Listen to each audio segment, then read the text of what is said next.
ரீசென்ட்டா ஒரு ஃபோட்டோ இன்டர்நெட்ல பயங்கர வைரலா போயிட்டு இருக்குது. நீங்களும் கண்டிப்பா பார்த்திருப்பீங்க. நல்ல கல்யாண அட்டையர்ல நல்ல மாப்பிள்ளை பொண்ணு ஓகேவா?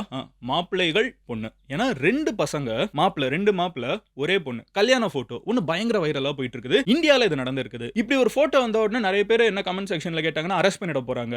இந்தியால வந்து ஒரே நேரத்துல 2 பொண்ணுங்கள கல்யாணம் பண்ண ஐ மீன் 2 பசங்கள ஒரு பொண்ணு கல்யாணம் பண்ணக்கூடாது அப்படி இப்படின்னு பேசினாலும், தேடி பார்த்தா சட்டம் இத அலோவ் பண்ணுது. என்ன மதன் சொல்ற அப்படின்னு சொல்லி கேட்பீங்கல்ல. இன்னைக்கு வீடியோல உங்ககிட்ட நான் இத தான் எக்ஸ்பிளைன் பண்ண போறேன். யார் இவங்க? எப்படி ஒரே பொண்ணு 2 பேர கல்யாணம் பண்றாங்க? அண்ட் மொத்த குடும்பமா இது வந்து லவ் மேரேஜ் இல்ல வந்து ஏதாவது ஜென்ஸி ஸ்டஃப் அப்படின்லாம் கிடையாது. இது ரொம்ப வருஷமா இருக்கக்கூடிய ஒரு பிராக்டிஸ். அந்த பொண்ணு இஷ்டப்பட்டு 2 பசங்களையும் பார்த்து பொண்ணு பார்க்க போய் குடும்பத்தோட போய் அவங்களும் இங்க பையன் பார்க்க வந்து பசங்கள பார்க்க வந்து 2 பசங்களும் புடிச்சிருக்குன்னு அந்த பொண்ணு சொல்லி அந்த பொண்ண புடிச்சிருக்குன்னு சொல்லி இந்த 2 பசங்களும் சொல்லி ஒரு 3 பேர் ஒண்ணா சேர்ந்து ஒரு கல்யாணத்த பண்ணிருக்காங்க. இதுல இந்த 2 பசங்க அண்ணன் தம்பி வேற. ஆக்சுவல் அண்ணன் தம்பி கசின்லாம் கிடையாது. By blood. என்ன நடந்துட்டு இருக்கு? எங்க இது நடந்துட்டு இருக்கு? அப்படிங்கிற விஷயத்தை எல்லாத்தையும் நான் உங்ககிட்ட இன்னைக்கு வீடியோ டீடைலா சொல்ல போறேன். அண்ட் வீடியோ முடியறப்போ நீங்க என்கிட்ட நிறைய விஷயத்தை இந்த கேஸ பத்தி சொல்ல போறீங்க. இது கேஸ் இல்ல. ஆக்சுவலா இது கேஸே கிடையாது. இந்த ஒரு இஷ்யூவ பத்தி இஷ்யூவும் இல்ல. இது என்னது? இந்த இன்சிடென்ட் ஓகேவா? இந்த திருமணத்தை பத்தி நீங்க என்கிட்ட இந்த வீடியோ முடியறப்போ நிறைய விஷயம் சொல்ல போறீங்க. ஃபர்ஸ்ட் இந்தியால இது எப்படி அலோவ் பண்றாங்க? ஏன் 2 பசங்க ஒரே பொண்ண கல்யாணம் பண்றதுக்கு ஒத்துக்குறாங்க? ஏன் ஒரு பொண்ணு 2 பசங்கள கல்யாணம் பண்ண ஒத்துக்குறாங்க? அண்ட் இந்த குழந்தை எல்லாம் பிறந்ததுக்கு அப்புறம்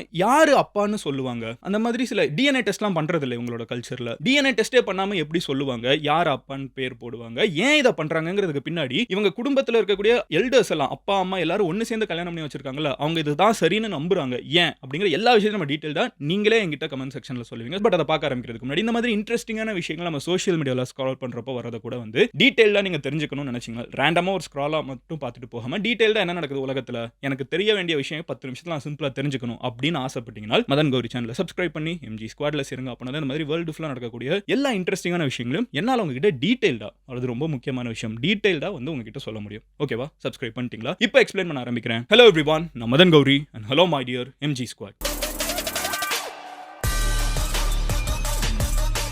ஃபர்ஸ்ட் விஷயம் என்ன அப்படின்னு பார்த்தீங்கன்னா, இது என்ன விஷயம் அப்படின்னு சொல்லி பார்த்துடலாம்.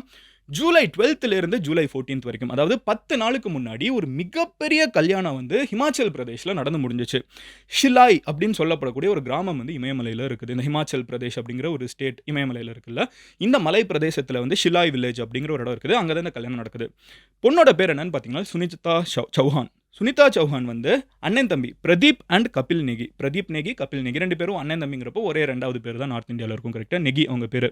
ஸோ பிரதீப் அண்ட் கபில் நேகியை சுனிதா சௌஹான் வந்து அரேஞ்ச்ட் மேரேஜ் பண்ணியிருக்காங்க. நான் சொன்ன மாதிரி இதுக்கு முன்னாடி பிரதீப் அண்ட் கபில் நெகி அந்த 2 பசங்களோட வீட்டில் இருந்து தான் முதல்ல சுனிதா சௌஹான் அப்ரோச் பண்ணியிருக்காங்க. அந்த பொண்ணு ஃபோட்டோ வேணும்னு சொல்லி நிறைய பொண்ணுங்களை அண்ணன் தம்பி 2 பேருக்கும் சர்ச் பண்ணி ஃபைனலி இந்த பொண்ணு தான் சரி அப்படின்னு சொல்லிட்டு இந்த பசங்க வீட்டில இருந்து அந்த பொண்ணு வீட்டுக்கு போய் இந்த மாதிரி உங்க பொண்ணை நாங்கள் கேட்குறோம் எங்கள் பசங்க கிட்டன்னு சொல்லவுன்னா அவங்க வீட்டில் வந்து இவங்களை பற்றிலாம் நல்லா விசாரிச்சுக்கிட்டு ஓகே இந்த 2 பசங்களும் நல்லா தான் இருக்காங்க, ஹெல்தியாக இருக்காங்க, பார்த்துப்பாங்க அப்படிங்கிற எல்லா விஷயத்தையும் எல்லா பேக்ரவுண்ட் செக்கும் பண்ணிட்டு ஓகே எங்கள் பொண்ணை வந்து உங்கள் 2 பசங்களுக்கும் தரோம் அப்படின்னு சொல்லி ஒத்துக்கிட்டு இந்த கல்யாணத்தை வந்து அரேஞ்ச் பண்ணி ஜூலை 12th இருந்து 14th வரைக்கும் 3 நாள் 12th 13th 14th 3 நாள் ப்ராப்பரா பேண்ட் பஜ்ஜா பெருசா செலிப்ரேஷன்லாம் வச்சு கெட்டி மேளத்தோட செம்ம கூட்டம் வச்சு மொத்த கிராமமே வந்து அமர்க்கலப்படுத்தி இந்த கல்யாணத்தை அந்த கிராமத்தில் இருக்கக்கூடிய பெரிய மனுஷங்களாம் பண்ணி வச்சிருக்காங்க. மதன் என்னதான் நடந்துட்டு இருக்குங்கிறதா உங்களோட கொஸ்டின். ஸோ பேக்ரவுண்ட் நம்ம போய் பார்த்தோம்னா இது வந்து ஹட்டி அப்படின்னு சொல்லப்படக்கூடிய ஒரு கம்யூனிட்டி.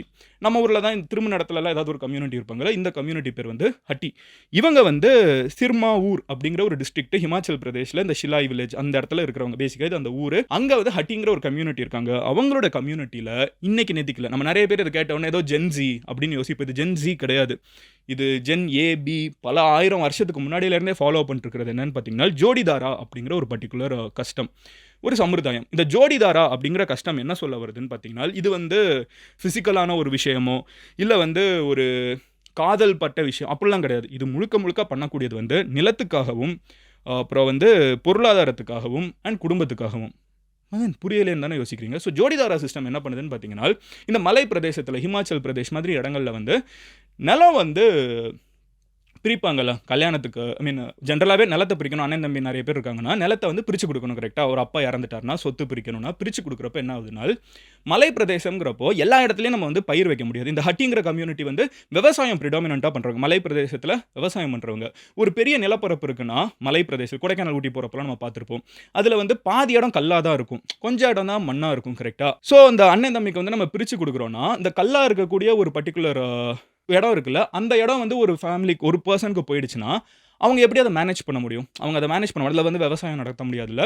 ஸோ அவங்க என்ன முடிவு பண்றாங்கன்னா, இந்த ஹட்டி அப்படிங்கிற கம்யூனிட்டியோட எல்டர்ஸ் என்ன முடிவு பண்றாங்கன்னா, இவங்க யாருமே வந்து அண்ணன், தம்பி வந்து பிரிஞ்சு போகுறதுக்கு வாய்ப்பே இருக்கக்கூடாது. அண்ணன், தம்பிக்குள்ள ஒரு ஈகோவே இருக்கக்கூடாது. அப்போ அவங்க ஈகோவையும் கிரஷ் பண்ணணும். அட் த சேம் டைம் ஏன்னா அப்பனால தானே நிலத்த பிரிச்சு குடுங்க அப்படின்லாம் சொல்லி கேட்பாங்க. ஸோ அதையும் சால்வ் பண்ணணும். அட் த சேம் டைம் நம்ம வந்து இந்த நிலத்த வந்து பிரிச்சு குடுத்து, சொத்து வந்து பிரிஞ்சு போகவும் கூடாது. நம்ம வந்து ஒரு கம்யூனிட்டிக்குள்ளேயே இருக்கணும். அப்படிங்கிறதுக்கு சொல்யூஷனா அவங்க என்ன நினைக்கிறாங்கன்னா, இப்போ ஒரு பையன் வந்து 2 பொண்ண கல்யாணம் பண்ணான்னா, அது 2 ஃபேமிலி ஆயிடுது. ஆனா 2 பசங்க ஒரே பொண்ண கல்யாணம் பண்றப்போ, அண்ட் குடும்ப தலைவியா ஒரு தலைவன் கிடையாது. தலைவி அப்படின்னு வைக்கிறப்போ, எல்லாமே வந்து ஒரு குடும்பத்துக்குள்ள வந்துரும். ஸோ இப்போ 2 இவங்க இப்போ இந்த இடத்திலேயே பார்த்தீங்கன்னா, பிரதீப் அண்ட் கபில் நேகி இருக்காங்கல்ல, அவங்களோட குடும்பத்தோட லாஜிக் என்னன்னு பார்த்தீங்கன்னா, அவங்களுக்குன்னு ஒரு ஃபேமிலி ப்ராப்பர்ட்டி இருக்குது. இந்த ஃபேமிலி ப்ராப்பர்ட்டி வந்து கைமாறி போயிடக்கூடாதுன்னு நினைக்கிறாங்க. ஸோ 2 பேரையும் ஒரே பொண்ணுக்கு கல்யாணம் பண்ணி வச்சுட்டோம்னா, அவங்களுக்கு பொறக்கிற எல்லா குழந்தையுமே வந்து குடும்பம். ஒரு குடும்பம் தான் கரெக்ட்டா? அப்படி ஒரு இதுக்குள்ள வந்துரும். ஸோ அதனால தான் இந்த கல்யாணத்த பண்ணி வச்சிருக்காங்க. அப்போ உங்களுக்கு ஒரு டவுட் இருக்கும். என்ன மதன் எனக்கு இன்னும் புரியலையே! பிராக்டிகலா அது பாசிபிளான்னு கேட்டீங்கன்னா, தே ஹேவ் மோர் கஸ்டம்ஸ். அவங்க என்ன சொல்றாங்கன்னா, அந்த பொண்ணு வந்து வீக்லி அல்டர்னேட்டா வந்து ஒரு ஹஸ்பண்ட் கூட இருந்துக்கலாம். ஆர் வந்து மந்த்லி இருந்துக்கலாம். அது அந்த பொண்ணோட அந்த 3 பேருக்குள்ள இருக்கிற டிஸ்கஷனோட சாய்ஸ் ஓகேவா? அவங்க 3 பேரும் இதெல்லாம் கல்யாணத்துக்கு முன்னாடி அக்ரி பண்ணிட்டு தான் கல்யாணமே பண்றாங்க. அடுத்த விஷயம் என்னன்னு பார்த்தீங்கன்னா, பொறக்கிற குழந்தை வந்து யாருக்கு பொறந்தாலும், அண்ணனுக்கு பொறந்தாலும் சரி, தம்பிக்கு பொறந்தாலும் சரி, ஒரு குழந்தைய வந்து நம்ம எண்ட் ஆஃப் த டே நம்ம கவர்ன்மென்ட் டாக்குமெண்ட்லலாம் ஒரு அப்பா தானே போட முடியும். அப்ப அண்ணனோட பேர போட்டுருவாங்க. ஸோ இதெல்லாம் தான் சொல்லுது. இப்போ நம்மளுக்கு ஒரு முக்கியமான கொஸ்டின் இருக்கும். Okay fine. But Hindu marriage act என்ன சொல்லுது? ஏன்னா அந்த பேர்லாம் நீங்க பார்த்தீங்கனாலே தெரியும். Sunita Chauhan, Pradeep Negi, Kapil Negi end of the day இவங்கலாம் ஹிந்துஸ். அப்போ ஹிந்து மேரேஜ் ஆக்ட் என்ன சொல்லுதுனால், நீங்க ஒரு நேரத்தில ஒருத்தங்கள மட்டும் தான் கல்யாணம் பண்ண முடியும். 2வதா யாரையாவது கல்யாணம் பண்ணீங்கன்னா, சட்டப்படி அது குற்றம் அப்படின்னு சொல்லிட்டு ஹிந்து மேரேஜ் ஆக்ட் 1955 இந்தியால சொல்லுது. ஸோ நீங்க இந்த வீடியோ பார்த்துட்டு இருக்கவங்க, நீங்க ஒரு பொண்ண கல்யாணம் பண்ண முடியாது. உங்களுக்கு ஆல்ரெடி கல்யாணம் இருந்துச்சுன்னா, நீங்க அந்த பொண்ணு கூட தான் இருக்கணும். இந்த இன்னொரு பொண்ண கல்யாணம் பண்ண நினைச்சீங்கன்னா, இந்த பொண்ண டிவோர்ஸ் பண்ணிட்டு தான் கல்யாணம் பண்ணணும். இதான் ஹிந்து மேரேஜ் ஆக்ட் சொல்லுது. ஆனா அதில ஒரு லூப் ஹோல் இருக்குது. அது என்ன சொல்லுதுனால், scheduled tribes and tribal customs are sometimes allowed under customary personal law. சில குரூப்ஸுக்கு வந்து சில நம்பிக்கைகள் இருக்குல்ல, அதுக்குள்ள வந்து இது இன்டர்வீன் பண்ணலாம். அதுக்கு வந்து அலோவ் பண்ணுது. இந்த அலோவ் பண்றதுல தான் வந்து இந்த ஜோடிதாரா அப்படிங்கிற ஒரு பிராக்டிஸ் இருக்குது. அதனால தான் வந்து இங்க 2 பசங்க ஒரே பொண்ண கல்யாணம் பண்றாங்க. நம்ம சோசியல் மீடியால தாண்டி போறப்ப இத ஜென் ஜீன்னு நினைச்சுட்டு போயிருப்போம். ஆக்சுவலா ஜென் ஜீலாம் வர்றதுக்கு பல 1000 வருஷத்துக்கு முன்னாடியில இருந்தே நம்ம ஊர்ல நிலத்த வந்து பிரிச்சு போயிடக்கூடாது. ஒரே கம்யூனிட்டிக்குள்ள இருக்கணும், ஒரே ஃபேமிலிக்குள்ள இருக்கணுங்கிறதுக்காக இந்த ஒரு வொர்க் நடந்துகிட்டே இருக்குது. அண்ட் இதில போக இன்னும் அடிஷனலான விஷயம் என்னன்னு பார்த்தீங்கன்னா, அந்த பொண்ணும் வந்து பேசியிருக்காங்க. அவங்க பேசுறப்ப என்ன சொல்றாங்கன்னா, எனக்கு வந்து இஷ்டப்பட்டு தான் இத பண்றேன். என்ன யாரும் ஃபோர்ஸ் பண்ணல. நான் 2 பேரையுமே எனக்கு பிடிச்சிருக்கு. நான் 2 பேரையும் லவ் பண்றேன். நான் 2 பேரையுமே வந்து வாழணும்னு நினைச்சு தான் இந்த டிசிஷன் எடுக்கிறேன்னு இருக்காங்க. அதே மாதிரி 2 பசங்களும் என்ன சொல்றாங்கன்னா, இது ரொம்ப கான்ஷியஸா நாங்க எடுக்கிற டிசிஷன். இது எங்களோட பல வருஷ கலாச்சாரம். இதை வந்து நாங்க எப்படி விட்டு குடுத்துட்டு போவோம். நாங்க இத பிராக்டிஸ் பண்ணுவோம்னு. ஸோ இது ஒரு கல்யாணம் கிடையாது. இந்த கிராமத்தில வந்து இந்த கம்யூனிட்டில கிட்டத்தட்ட 2,00,000 பேர் இருக்காங்க. பல கல்யாணங்கள் இந்த மாதிரி தான் நடந்துட்டு இருக்குது. அது மட்டும் கிடையாது. இது வந்து ஜனசூர் பவார் அப்படிங்கிற ரீஜன்ல, கின்னாவூர் அப்படிங்கிற ஒரு ரீஜன்ல, அப்புறம் நேபாள்ல, திபெத்ல அப்படின்னு சொல்லிட்டு, நீங்க நார்த் இந்தியால இருக்கக்கூடிய இந்த மலைப்பகுதிகள், இமயமலையில இருக்கக்கூடிய நெறைய இடங்கள்ல, நெறைய ஸ்டேட்ஸ்ல அண்ட் திபெட்லங்கிறப்ப சைனாக்குள்ள போயிடுது. நேபாளங்கிறது இன்னொரு கண்ட்ரி, இந்தியாலங்கிறது இன்னொரு கண்ட்ரி. 3 நாடுகள்ல இந்த பிராக்டிஸ் வந்து இந்த மலை பிரதேசத்தில காமனா நடந்துட்டு இருக்குது. இப்ப நான் மெயினான விஷயத்துக்கு வரேன். இப்ப நம்மளுக்கு புரிஞ்சிருச்சுல்ல. நிலம் பிரிஞ்சு போகக்கூடாது, சொத்து பிரிஞ்சிட போயிடக்கூடாது, அண்ணன் தம்பி சண்டை போட்டுறக்கூடாது ஃபியூச்சர்ல. இப்போ ஒரு பொண்ணு அங்க இருக்கிறப்ப வந்து ஈகோலாம் கம்மியாயிடும். எல்லாருக்குமே வந்து விட்டு குடுத்து போகிற மனப்பாடம். ஏன்னா சின்ன வயசுல இருந்தே அவங்க அதுக்கு பிராக்டிஸ் ஆகி வந்திருப்பாங்க. கல்யாணம் ஆகுற நாள்ல இருந்தே 2 பசங்களும் வந்து ஒரு அண்டர்ஸ்டாண்டிங்குள்ள வந்துருவாங்கங்கிறது அவங்களோட நம்பிக்கை. ஸோ இத யாராவது விமர்சிச்சாங்களோ, "இது நிறுத்துங்க" அப்படின்னு சொன்னாலோ, "இது நல்லது இல்லன்னு" சொன்னாலோ, அங்க இருக்கிற கம்யூனிட்டில இருக்கிறவங்க எல்லாரும் முடியாதுங்கிறாங்க. அந்த பொண்ணும் கன்சென்ட்டோட தான் இத பண்ணிட்டு இருக்காங்க.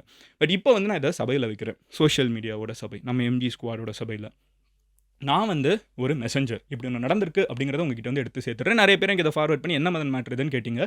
ஸோ மேட்டர் என்னன்னு எக்ஸ்ப்ளைன் பண்ணிட்டேன். பட் நீங்க ஜென்யூனா ஒரு 3 பெர்சனா இது எல்லாத்தையும் பார்க்குறப்போ, இது வந்து ஓகே. இதுக்கு 2 பாசிபிலிட்டி தான் இருக்குது. 1 நீங்க வந்து இந்த கான்டென்ட் இவ்வளோ நேரம் பார்த்திருந்தீங்கன்னா, மதன் இது என்ன ஸ்டூபிடா இருக்குது. இப்படி பண்ணவே கூடாது.